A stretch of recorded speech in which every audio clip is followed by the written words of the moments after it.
नमस्कार मंडळी, स्टार प्रवाहावरील घरोघरी मातीच्या चुली या मालिकेच्या पुढील येणाऱ्या भागामध्ये आपल्याला असं बघायला मिळणार आहे की सुमित्रा आईच्या डोक्यामध्ये शर्वरीने नवीनच काहीतरी भरलेलं असतं. तर सुमित्रा ही जानकीला म्हणते की तुझ्या मागे सर्व घराच्या जिम्मेदाऱ्या आहेत, तुलाही एवढं पेलवत नसतेल.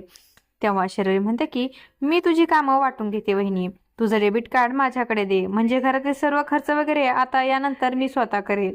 तेव्हा जानकीला आता शर्वरीचा डाव समजतो. ती तेव्हा म्हणते की मी करते सर्व. तेव्हा सुमित्रा म्हणते की पण बिन काही नाही जानकी, मी म्हणते ना म्हणून दे.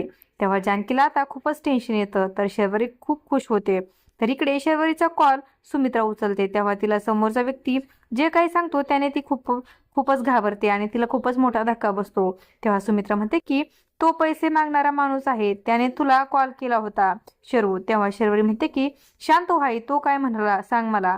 तेव्हा सुमित्रा सांगते की तो राहुलला मारण्याची धमकी त्याने आम्हाला दिली आहे. जानकीला सर्व कळालेलं असतं. जानकी म्हणते पण आई, तो खरा फोन होता की खोटा. तेव्हा शर्वरी तर खूपच घाबरते. आता पुढील येणाऱ्या भागामध्ये शर्वरीचं खोटं हे सुमित्रा आई समोर जानकी आणू शकेल का, हे पाहणं खूपच रंजक ठरणार आहे.